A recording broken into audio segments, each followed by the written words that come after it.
this lovely sunny day, we are heading to Exhibition Road, which houses the most important and elegant museums London has to offer. One museum in particular is the Victoria and Albert, our destination today. This street is full of art lovers from around the world. Look at this t-shirt. The Natural History Museum at Exhibition Road sets an incredible view with its marvelous museum. Quite the cliché London scene. Cliché enough for another postcard, I think. The postcard tradition is still important after all. Behind this colossal museum is the Victoria and Albert. Just look at this gorgeous door.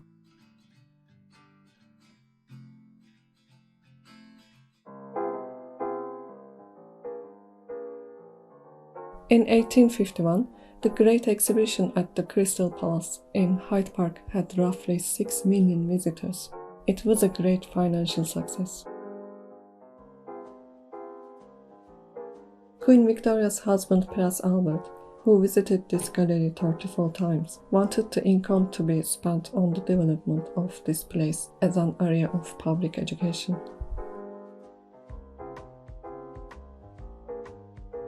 This was the first museum that was established for this reason. It opened to the public in 1857 under the name of South Kensington Museum.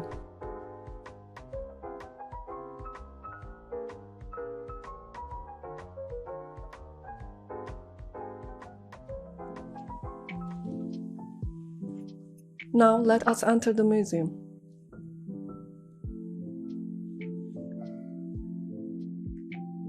First, we will see the statues.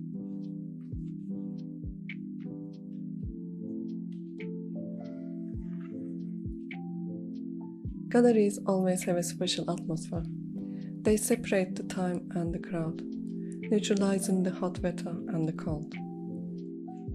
This is why I often tend to seek refuge at museums, to escape from everything. Artwork makes me feel like myself.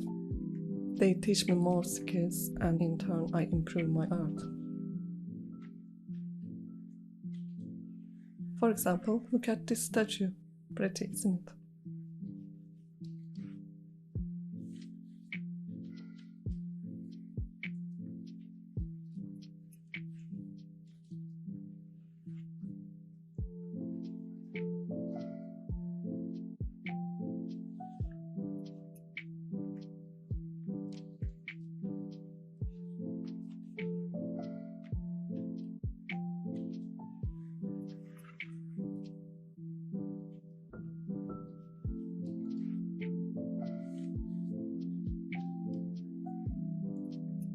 There is a garden in the middle. Let's go there together.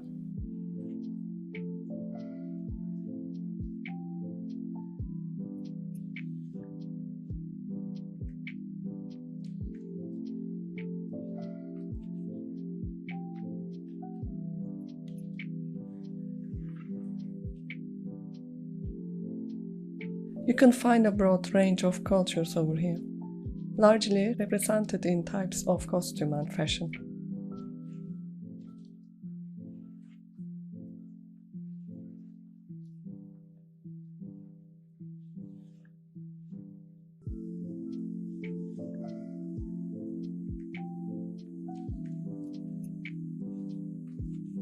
This is the famous uniform of Mao. Historically, this is an important costume.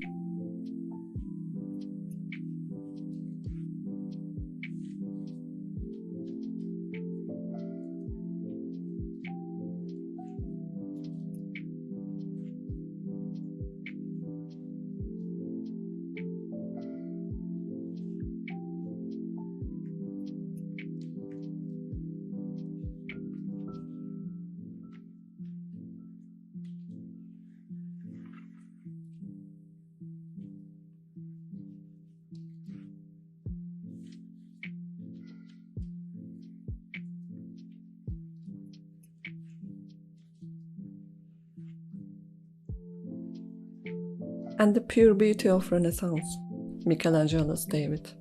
Of course, it's not the original, It's a cast that is made from the actual model, but it still reflects the magnificence of the original one.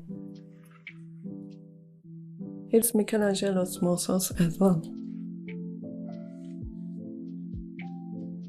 The charm of these statues have tired me. Shall we have a coffee and a scone at the cafe? They have created a nice atmosphere here.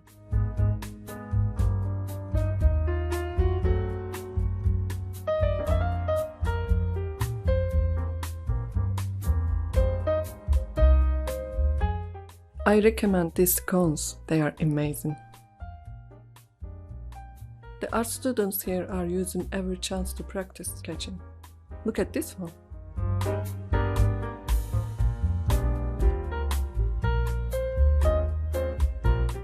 As I was sipping my coffee, I met with another art student. This cute and hardworking girl is Chun. And she produced a wonderful project. A pop-up book of the V&A. Chun was excited to share her project with me, and even wanted my opinion. She also wanted to cameo in this video. With pleasure, Chun. After this coffee and scone, accompanied by great conversation, I'm ready for sketching.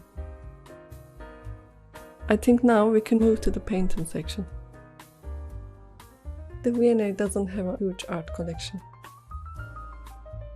And what they do have is hung randomly with no real order. One can find it difficult to navigate around the paintings. But this doesn't mean that the paintings are not still stunning to look at.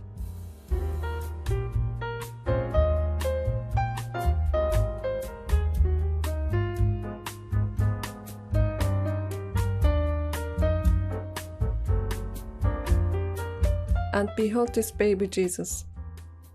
Not quite anatomically correct, is it? This is due to the artisans discovering the anatomy of babies quite some time later.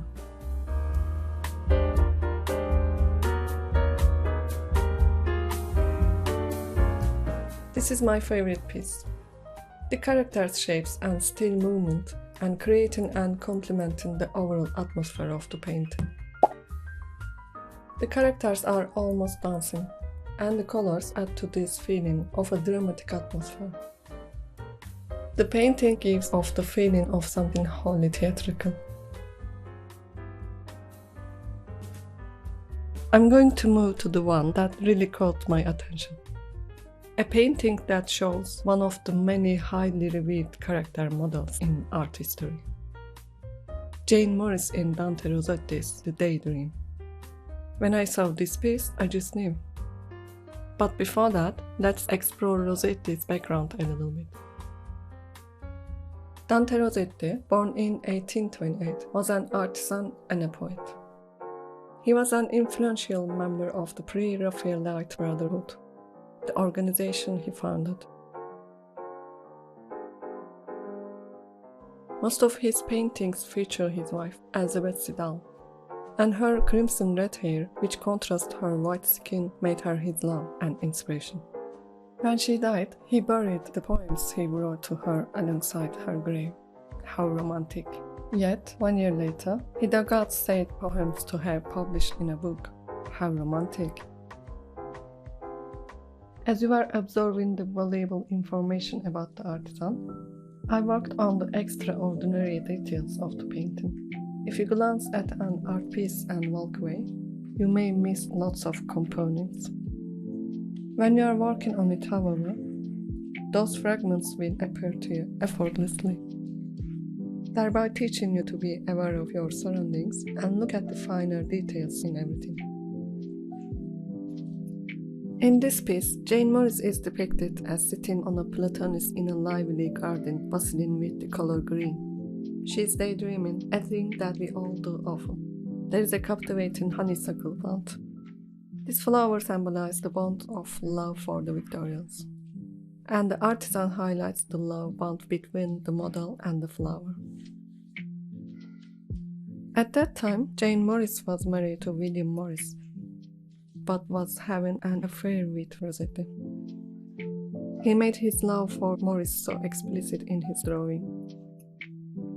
I couldn't count the number of times he depicted his lover's strong and fascinating face.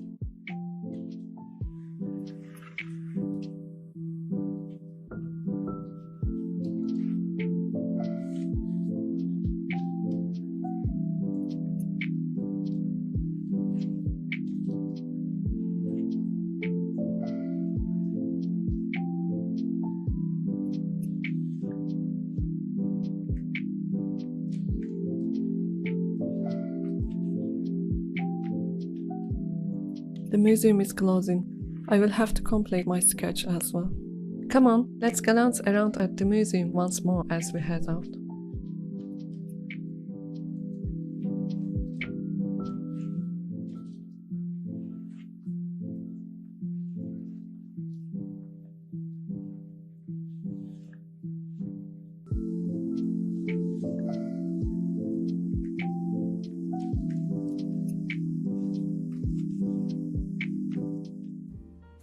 The shop here is so colorful. You can find lots of varying products and shiny jewelry.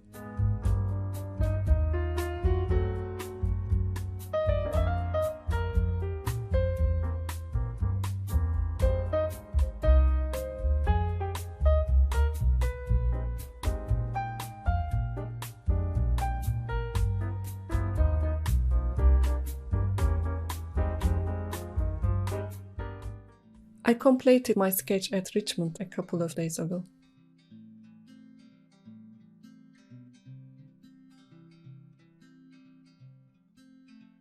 And based on this sketch, I remade the painting with acrylic at home. I hope you like it.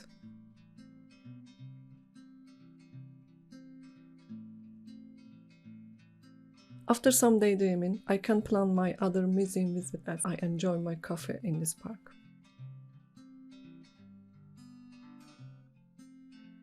Would you like to come along for that too?